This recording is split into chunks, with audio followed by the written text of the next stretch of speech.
high, starlit canopy of the dream realm, where the clouds drifted like spun silk and the moon shone with a soft pearlescent glow, lived Jonas, the Sandman. For centuries, he had watched over the sleeping world from his silver-gilded palace, a quiet sanctuary floating among the stars. Jonas was a gentle, ancient being with long, flowing silver-white hair that caught the light of passing comets, and eyes as deep and blue as the midnight sky. His long cloak, woven from the fabric of the night itself, shimmered with thousands of tiny, blinking stars that shifted as he moved. Every evening, he prepared for his journey to the waking world, carrying his most precious possession, the great hourglass of Somnus, which held the shimmering, golden sand of serenity. The hourglass was a masterpiece of ancient celestial craftsmanship, carved from a single piece of moonstone and bound in intricate gold filigree. Inside, the sand did not fall like ordinary sand, it floated and swirled in slow, lazy spirals, glowing with a soft, warm light that promised peaceful dreams. As long as the sand flowed, children slept soundly, and weary travelers found rest from their long journeys. Jonas took great care of the hourglass, keeping it polished and safe upon a pedestal of solid starlight in the heart of his palace.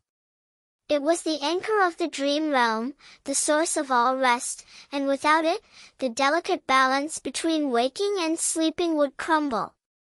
He spent his days cleaning the glass with a cloth woven from sunbeams, ensuring not a speck of dust blocked the golden glow. The Temple of Dreams was always quiet, filled only with the soft humming of the stars and the gentle sighing of the night winds. But deep in the dark valleys below the dream realm, where the shadows stretched long and cold, lived Nox, the Shadow Weaver. Nox was a creature made of dark, swirling mist, with sharp amber eyes that burned with envy and a cloak of absolute blackness that swallowed all light. For years, Nox had watched Jonas bring peace to the mortal world, hating the warmth of the golden sand and the soft smiles of sleeping children. He craved the power to control the night, wishing to replace the peaceful dreams with his own dark, chaotic nightmares. Nox knew that the only way to achieve this was to steal the great hourglass of Somnus and twist its magic to his own dark will. He spent many weeks watching the Silver Palace from the dark crevices of the world, learning the movements of the Stardust Guards and the patterns of Jonas's sleep. He waited for a night when the stars were hidden by thick, heavy clouds, and the moon was swallowed by a dark eclipse. On such a night, Jonas's powers would be at their lowest, and the palace would be vulnerable. One quiet night, when the moon was hidden behind a thick veil of gray clouds and the winds of the dream realm whispered softly, Nox crept into the Silver Palace. Moving like a silent draft of cold wind, he slipped past the sleeping celestial guards and entered the central chamber. There, resting on its pedestal of starlight, the hourglass shone with a gentle, inviting glow. Nox reached out with hands of cold shadow, his fingers wrapping around the golden filigree. The sand inside flared in protest, but Nox quickly wrapped it in a dark, heavy cloth to stifle its light. With a quiet, wicked chuckle, Nox vanished back into the shadows, leaving Jonas's chamber empty and cold. The thief ran down the silver staircases and leapt into the dark abyss, heading towards his fortress in the mortal world. As he escaped, the starlight pedestal cracked, its glowing light fading into a dull gray. The palace began to shudder, its silver walls losing their luster as the magic of the hourglass was pulled away.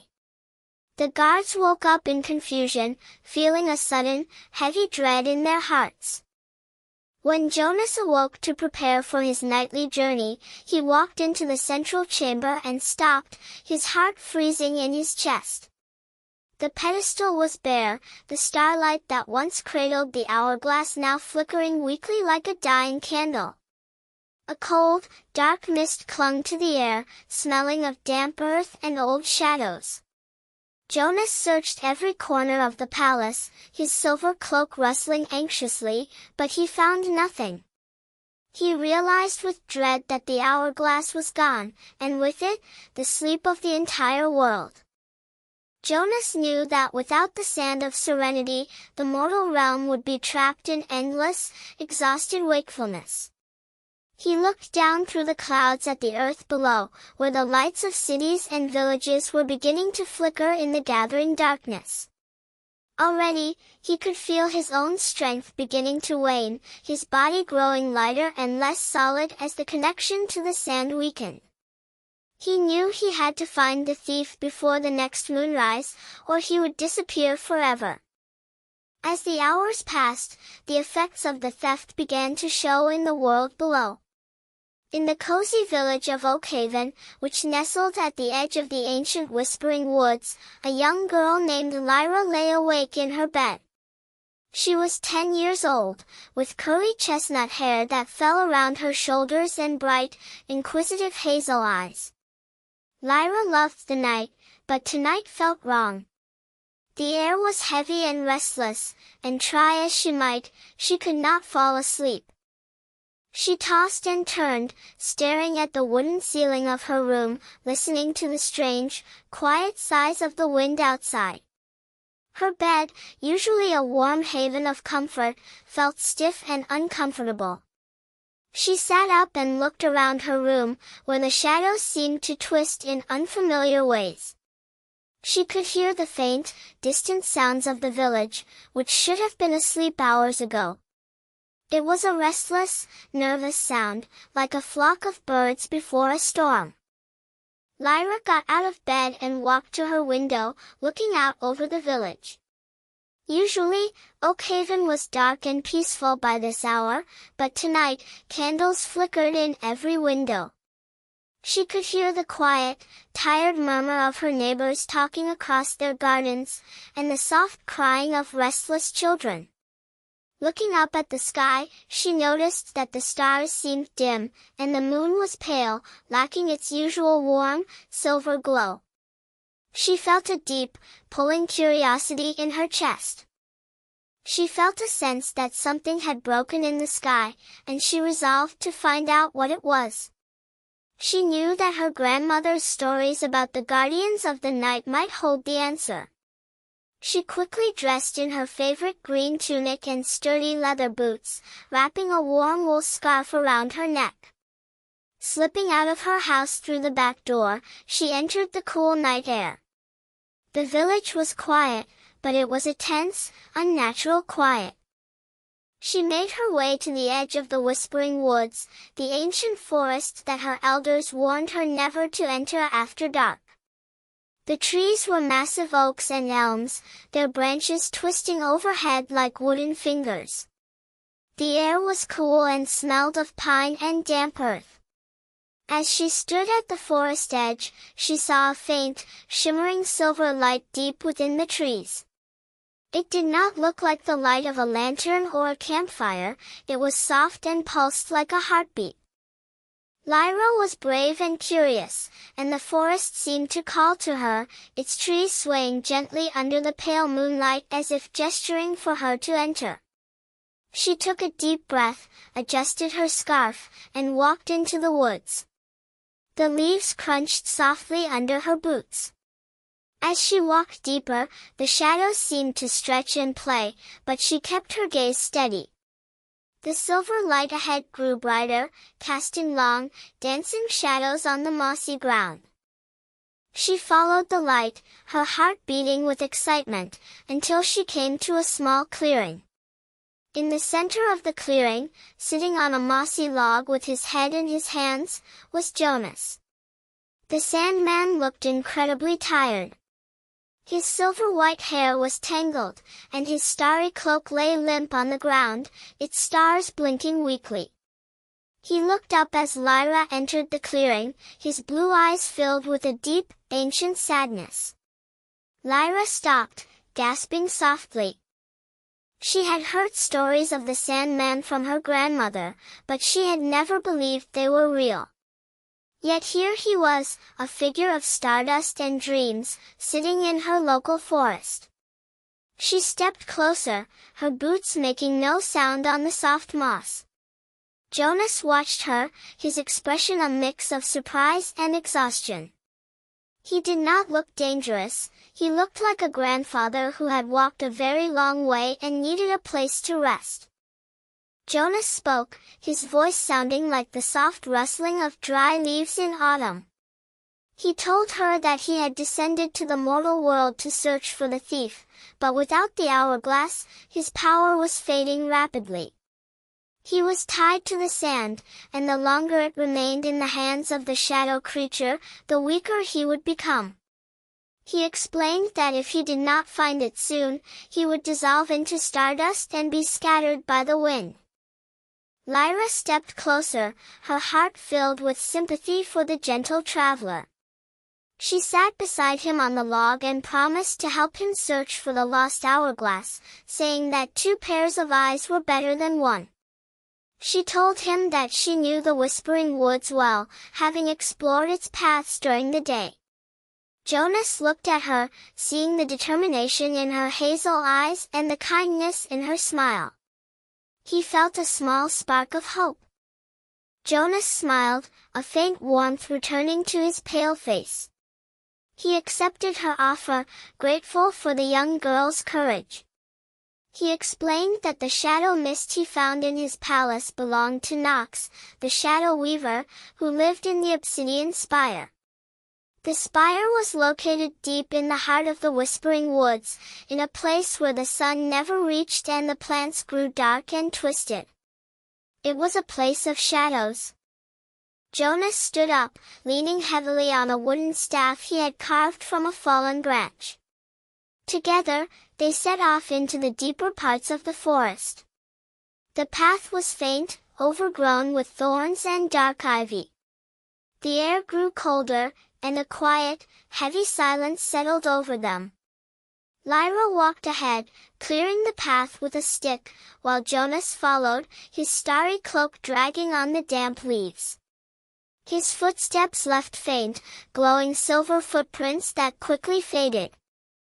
As they walked, Jonas told Lyra stories of the dream realm, describing the rivers of liquid starlight and the gardens of sleeping flowers.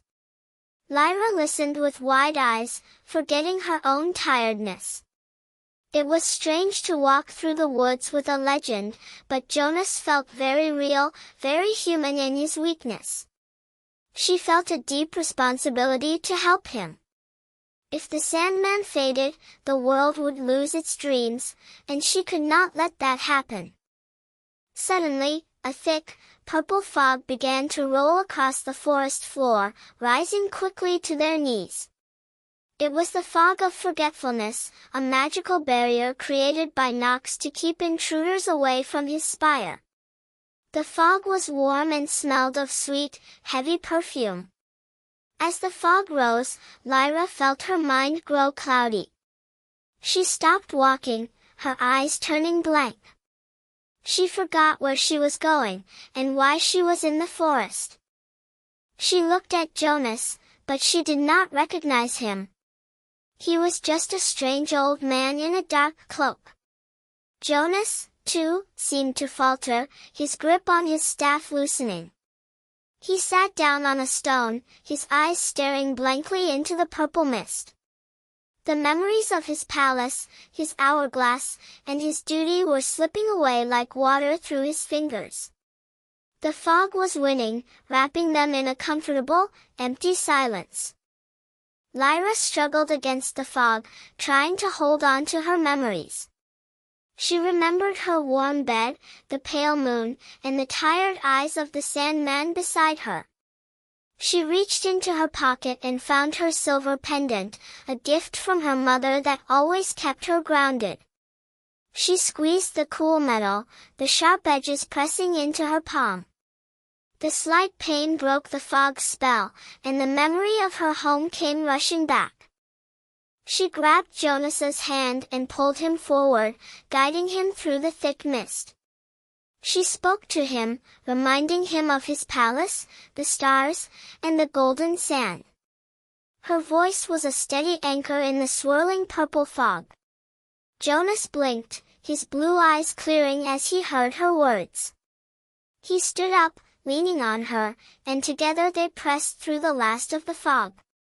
They reached a high, rocky ridge where the air was clear. Jonas gasped as the fog cleared from his mind, looking at Lyra with deep gratitude. He thanked her, acknowledging that her quick thinking and strong heart had saved them from wandering the woods forever. They looked out from the ridge. Below them, the forest looked like a sea of dark green and black, silent and waiting. In the distance, rising like a jagged tooth against the pale sky, they could see the obsidian spire. The spire was a terrifying structure of black glass, glowing with a faint, purple light. It stood in the middle of a barren valley, surrounded by dead trees and cracked earth. The air around it was cold and heavy, smelling of sulfur and old shadows. Jonas felt a shiver run through his starry cloak. He knew that Nox was near, and that the final battle for the hourglass would take place in that dark tower. They descended the ridge and made their way to the base of the spire. The ground was cold and barren, covered in dark, glassy pebbles that crunched like bones under their feet. The entrance was a dark archway that looked like the open mouth of a great beast. No doors blocked their way, only a heavy, cold darkness that seemed to push against them. Jonas hesitated, feeling the dark energy radiating from the tower. Jonas was very weak now, his cloak almost completely dark, the stars within it reduced to faint gray embers. His silver-white hair had lost its luster, and his face was pale and drawn. He looked at Lyra, suggesting that she wait outside where it was safe. But Lyra shook her head, her hand tightening around her silver pendant. She refused to leave him, stating they had come this far together and would finish it together. Jonas nodded, his heart warmed by her loyalty. They entered the dark tower, their footsteps echoing off the black glass walls. Inside, the spire was silent and cold. The walls of obsidian reflected their distorted faces, making the shadows look like they were dancing. They climbed a winding staircase of black stone, the steps cold against Lyra's boots. Jonas leaned heavily on her shoulder, his breathing shallow and ragged.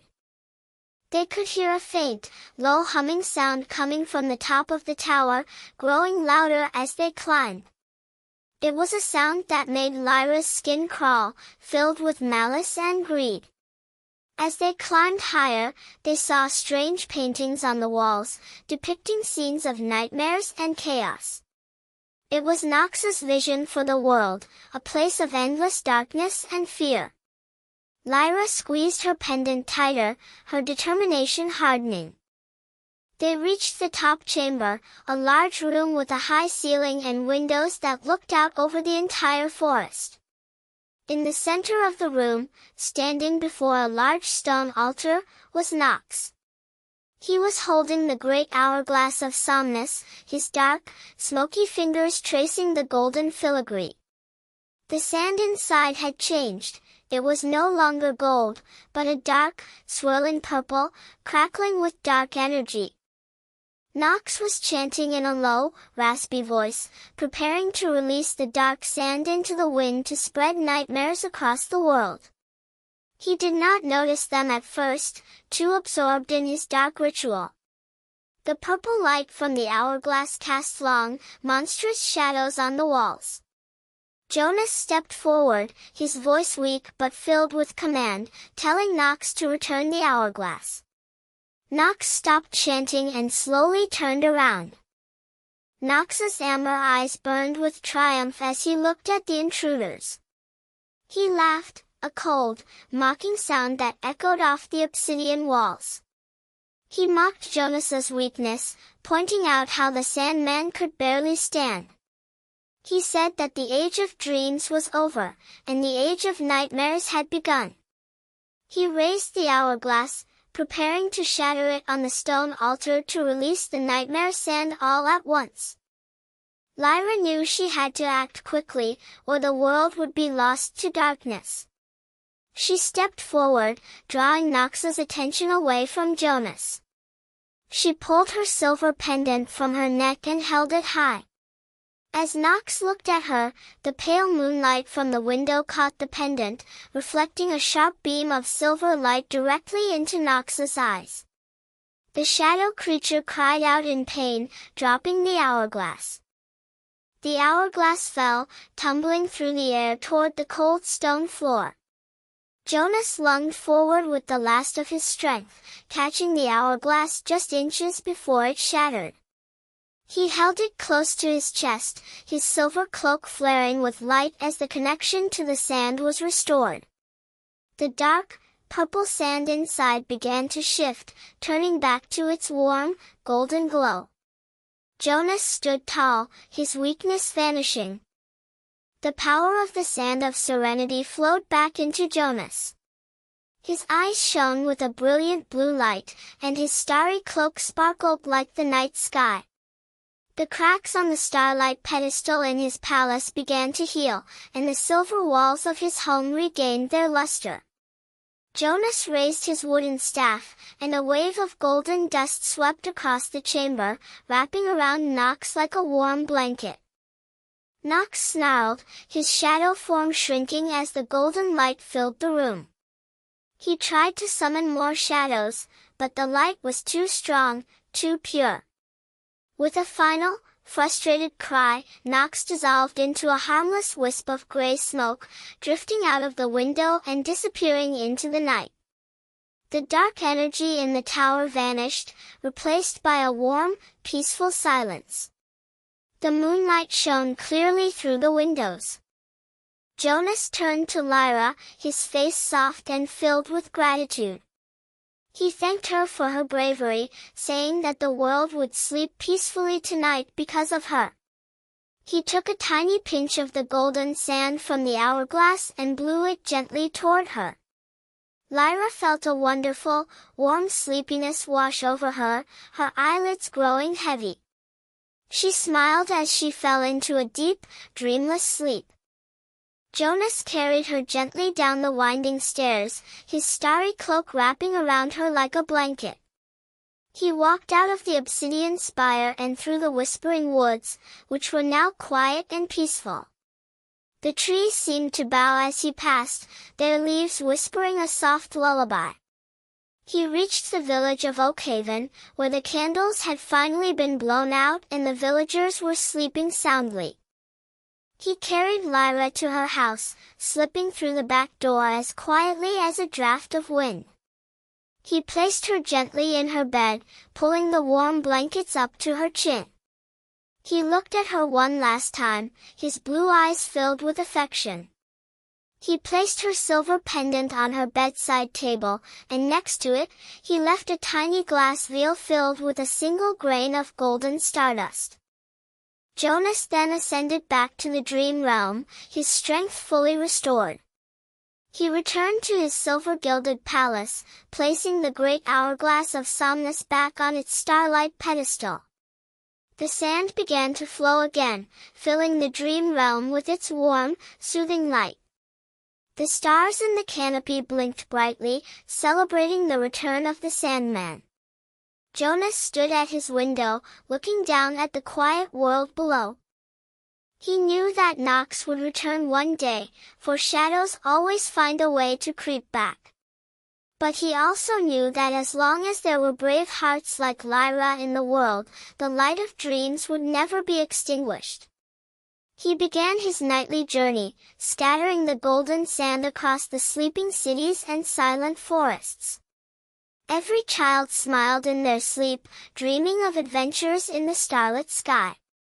The next morning, Lyra woke up to the warm sunlight streaming through her window. She felt incredibly rested, her mind clear and her body full of energy. She sat up and looked at her bedside table. There lay her silver pendant, and next to it, the tiny glass vial. Inside, the single grain of stardust glowed with a faint, warm light. She picked it up, holding it to the sun. She realized that it had not been a dream. The Sandman was real, and she had helped him save the world. She put on her pendant and tucked the vial safely inside her tunic. She walked downstairs, where her grandmother was preparing breakfast. Her grandmother looked at her and smiled, remarking on how well everyone in the village had slept last night, as if a spell of peace had fallen over them. Lyra smiled and agreed, keeping her secret safe in her heart. She ate her breakfast, looking out the window at the whispering woods. The trees looked beautiful in the morning light, no longer terrifying or mysterious, but green and full of life. She knew that she would never be afraid of the dark again, for she had walked with the Sandman and seen the magic that kept the night safe.